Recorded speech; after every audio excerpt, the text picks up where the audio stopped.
Hello, my darling, and welcome to our story time. For the 12 days of Christmas, our next story is The Gift of the Magi by O. Henry. And we have our warm and toasty fireplace to keep us cozy while I read to you. If you like what you hear, please make sure to like, comment, and subscribe. You can also become a supporter of mine on Anchor. All links can be found in the description below. And now on to our story time. The Gift of the Magi. $1.87. That was all. And 60 cents of it was in pennies. Pennies saved 1 and 2 at a time by bulldozing the grocer and the vegetable man and the butcher until one's cheeks burned with the silent imputation of parsimony that such close dealing implied. 3 times Stella counted it. $1.87. And the next day would be Christmas. There was clearly nothing left to do but flop down on the shabby little couch and howl.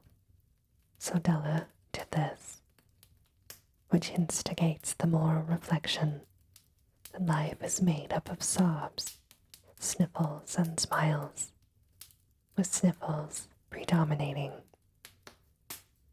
While the mistress of the home is gradually subsiding from the first stage to the second. Take a look at the home. A furnished flat at $8 per week. It did not exactly beggar a description, but it certainly had that word on the lookout for medicine-y squad.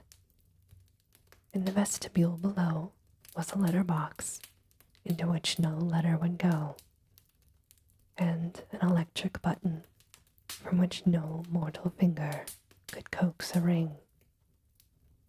Also appertaining thereunto was a card bearing the name Mr. James Dillingham Young.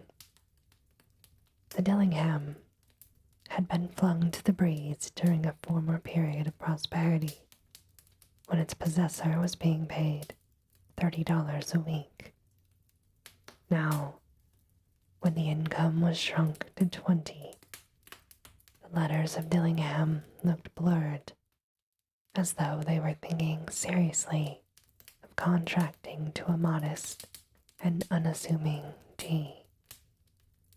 But whenever Mr. James Dillingham Young came home and reached his flat above, he was called Jim, and was greatly hugged by Mrs. James Dillingham Young, already introduced to you as Della, which is all very good. Della finished her cry and attended to her cheeks with the powder rag. She stood by the window and looked out dully at a gray cat walking past a gray fence in a gray backyard. Tomorrow would be Christmas Day, and she had only $1.87 with which to buy Jim a present. She had been saving every penny she could for months, with this result. $20 a week doesn't go far. Expenses had been greater than she had calculated. They always are. Only $1.87 to buy Jim a present. Her Jim. Many a happy hour she had spent planning something nice for him. Something fine and rare and sterling. Something just a little bit near to being worthy of the honor of being owned by Jim. There was a pier glass between the windows of the room. Perhaps you have seen a pier glass in an $8 bat. A very thin and very agile person may, by observing his reflection in a rapid sequence of longitudinal strips, obtain a fairly accurate conception of his looks. Della, being slender, had mastered the art. Suddenly she whirled from the window and stood before the glass. Her eyes were shining brilliantly, but her face had lost its color within 20 seconds. Rapidly, she pulled down her hair and let it fall to its full length. Now, there were two possessions of the James Dillingham Youngs in which they both took a mighty pride. One was Jim's gold watch that had been his father's and his grandfather's. The other was Stella's hair. Had the Queen of Sheba lived in the flat across the air shaft, Della would have let her hair hang out the window some day to dry, just to depreciate Her Majesty's jewels and gifts. Had King Solomon been the janitor, with all his treasures piled up in the basement, Jim would have pulled out his watch every time he passed, just to see him pluck at his beard from envy. So now Della's beautiful hair fell about her, rippling and shining like a cascade of brown waters. It reached below her knee and made itself almost a garment for her.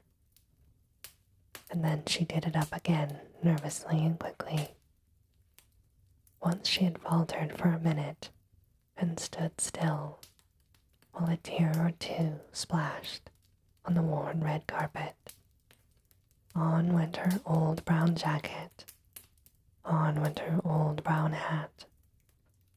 With a whirl of skirts and with the brilliant sparkle still in her eyes, she cluttered out of the door and down the stairs to the street, where she stopped to read the sign, Madame Sofroni, hair goods of all kinds. One ate up Della ran and collected herself, panting, Madame large, too white, chilly, hardly looked like Sofroni.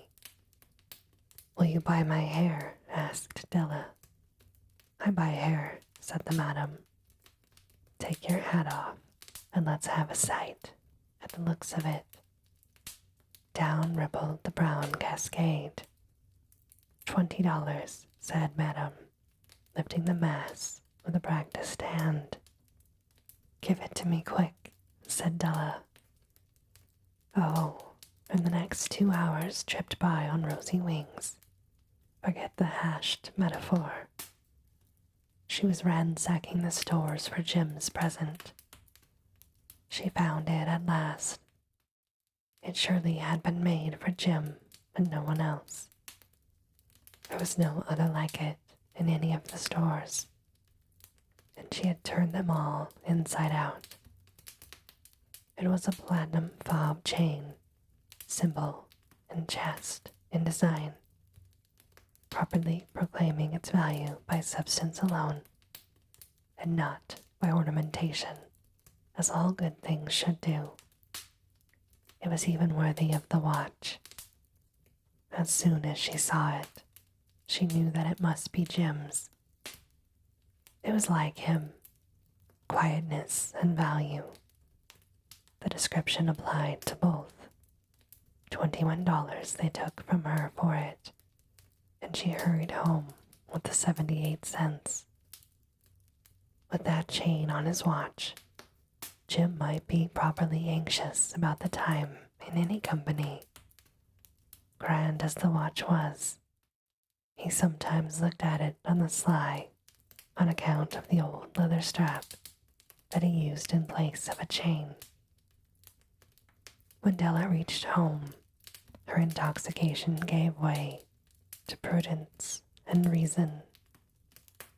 She got out her curling irons and lighted the gas and went to work repairing the ravages made by generosity added to love, which is always a tremendous task, dear friends, a mammoth task. Within 40 minutes, her head was covered with tiny, close-lying curls that made her look wonderfully like a truant schoolboy. She looked at her reflection in the mirror long, carefully and critically. If Jim doesn't kill me, she said to herself, before he takes a second look at me, he'll say I look like a Coney Island chorus girl. But what could I do? Oh, what could I do with $1.87? At 7 o'clock, the coffee was made, and the frying pan was on the back of the stove, hot and ready to cook the chops. Jim was never late.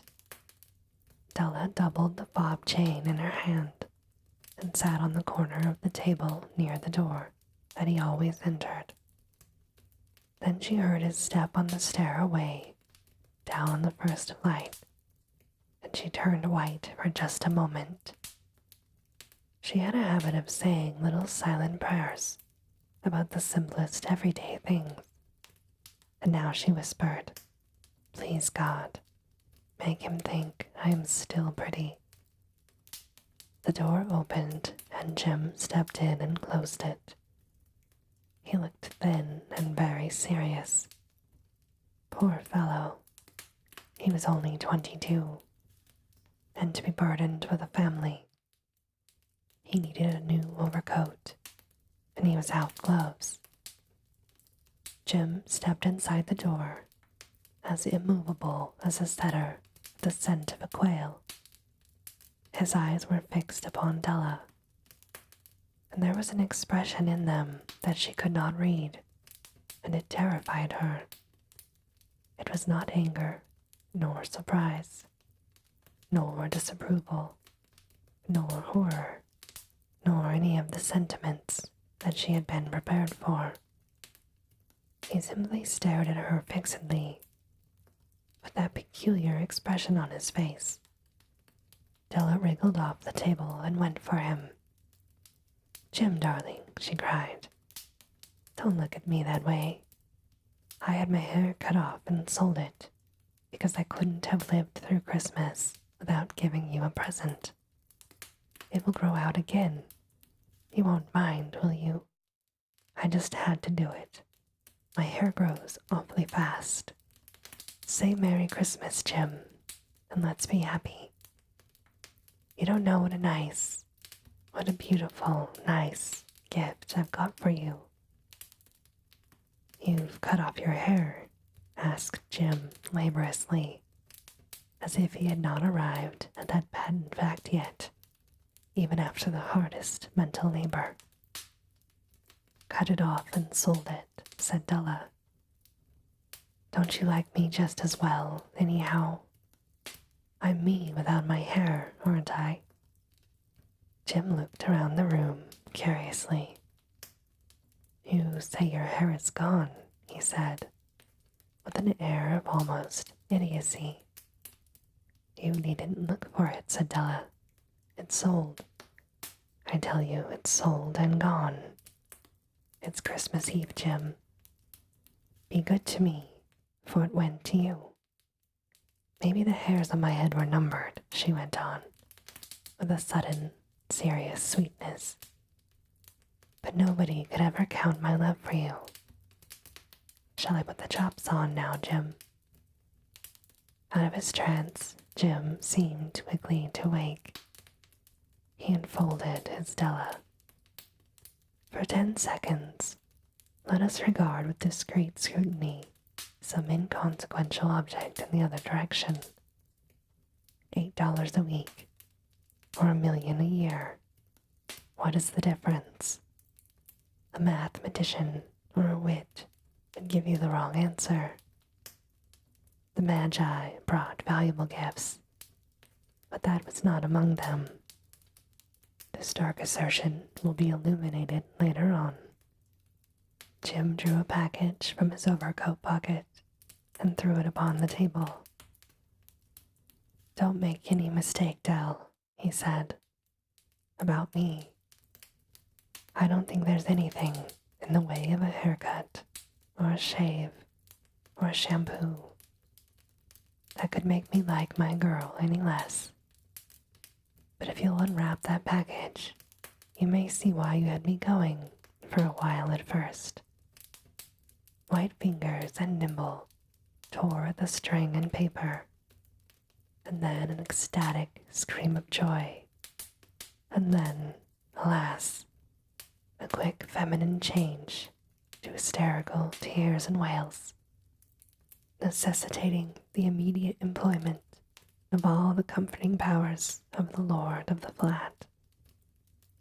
For there lay the combs, a set of combs side and back that Della had worshipped for long in a Broadway window. Beautiful combs, pure tortoiseshell with jeweled rims, just the shade to wear in her beautifully vanished hair. They were expensive combs, she knew, and her heart had simply craved and yearned over them without the least hope of possession. And now they were hers. But the tresses that should have adorned the coveted adornments were gone. But she hugged them to her bosom, and at length she was able to look up with dim eyes and a smile and say, "My hair grows so fast, Jim." And then Della leapt up like a little singed cat and cried, "Oh, oh." Jim had not yet seen his beautiful present.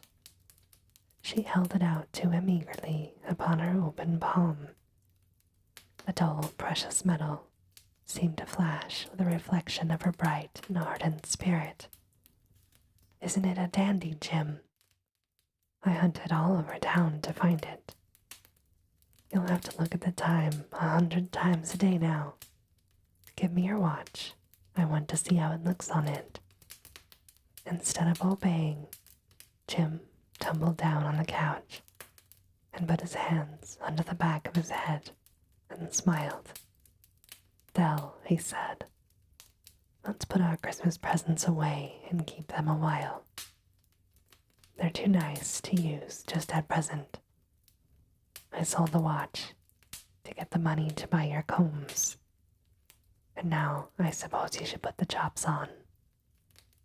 The Magi, as you know, were wise men, wonderfully wise men who brought gifts to the babe in the manger.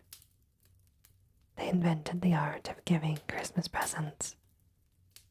Being wise, their gifts were no doubt wise ones, possibly bearing the privilege of exchange in case of duplication.